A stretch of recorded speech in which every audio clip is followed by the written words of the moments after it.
Okay, Yeah. Mac, let's get to number 15 now. Number 10, Clemson's win over Florida State 29-13.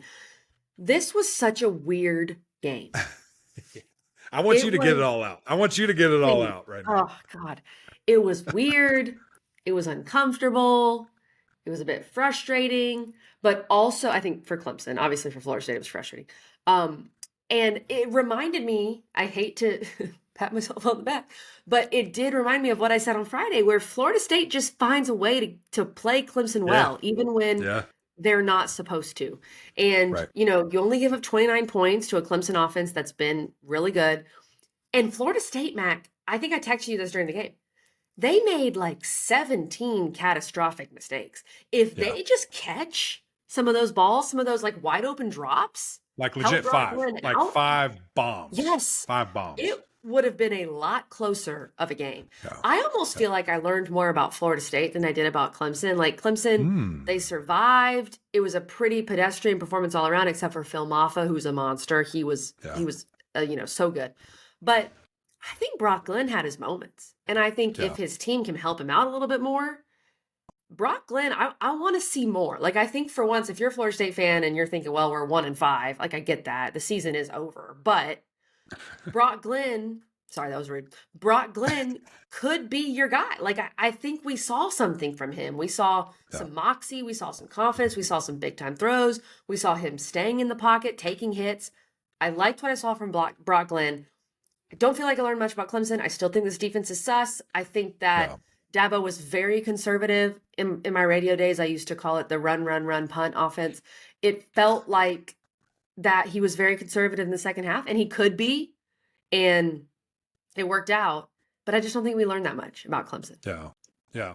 It was weird. It was frustrating. And probably even more frustrating for me because of the time difference. That game starts at 7. I'm on TV till 8. So I barely get to see it, barely get to watch it. And then when I do watch it, it's halftime. Then I have to go do halftime. And then I get to watch, the fourth quarter uninterrupted. So it's one of those things like live when you're seeing it, you're just like, this feels bad. Doesn't feel Feels good. weird, yeah. And then you dive into it and you see, okay, Clemson had 500 yards of total offense. Clemson ran the ball for 240 yards, 265 yards, excuse me. Clemson held Florida State to 20 yards rushing. Mm-hmm. And you're just like, and you scored 29 points. Like, that's it. Scored 29. Had 2 blocked field goals. It's weird. It's weird. So I go back and forth. Let's just break it down. I did not like the red zone offense at all. I thought that it was poorly executed, poorly called plays, weird play. Felt like I was watching last year's team, and I'm just couldn't get out of your own way. But less fumbles. The lack of touchdowns there. Yeah, less fumbles. Thank God. Drop balls, like drop catches was weird, uncharacteristic. A couple of touchdowns, couple over the middle that would have been big plays for Clemson as well. I'm talking here. Cade, again, because of that, his accuracy's down. He was 57%, but he had 300 total yards, 2 touchdowns. I mean, it's really strange. It was a strange game. And the fact that Phil Maffa ran for 150 plus with no touchdowns, it's just weird. It was a weird game. At the end of the day, you cover. You get a massive dub against a team that is always, just normally a struggle. And you do it in your place. And your coach becomes the leading ACC wins ever, 174, and overtakes, the late great Bobby Bowden at his house. I mean, it's just in a weekend that a lot of people lost. It's one of those things, like you said, the name of the game is to survive. And so I do agree with you, though. I feel like we did learn more about FSU. I think we did learn that Brock Glenn maybe has something, because this is still, if there's one piece of the Clemson defense that I feel the best about, it's the secondary. Yeah. And for him to carve them up, throw it 41 times, only get sacked twice, and have, 230 yards and 2 tutties, we'll see. And a lot of drops. Could have been a lot worse. Could have been a lot better for him. So we'll see. I am now very intrigued with what Florida State looks like the rest of the year. Before, I was kind of like, this is just done.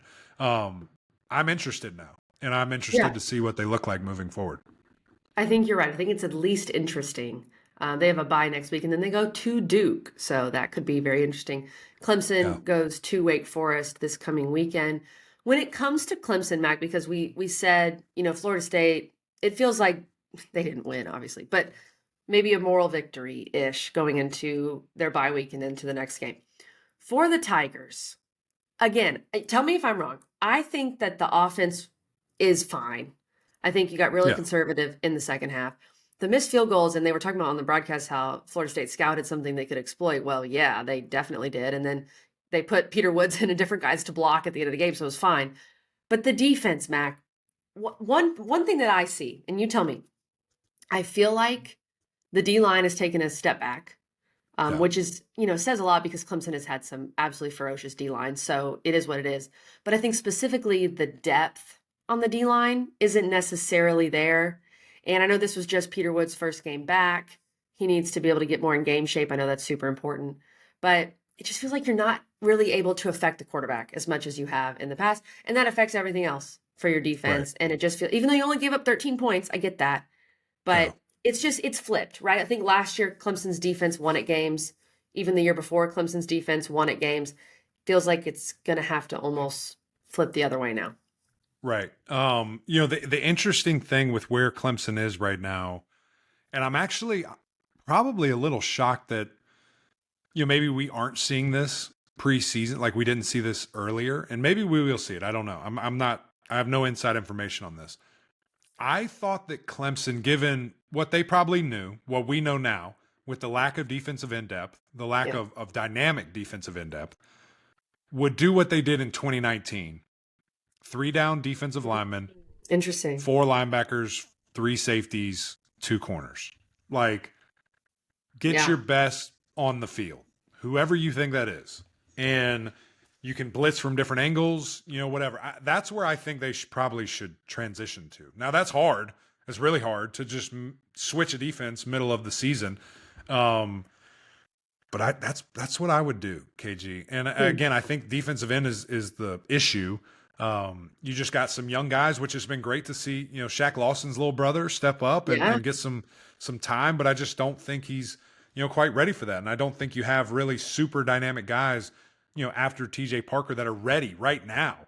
To step up and do their thing. So we'll see. It's going to be interesting from that defense what they look like moving forward. Because you're right. I mean the sacks.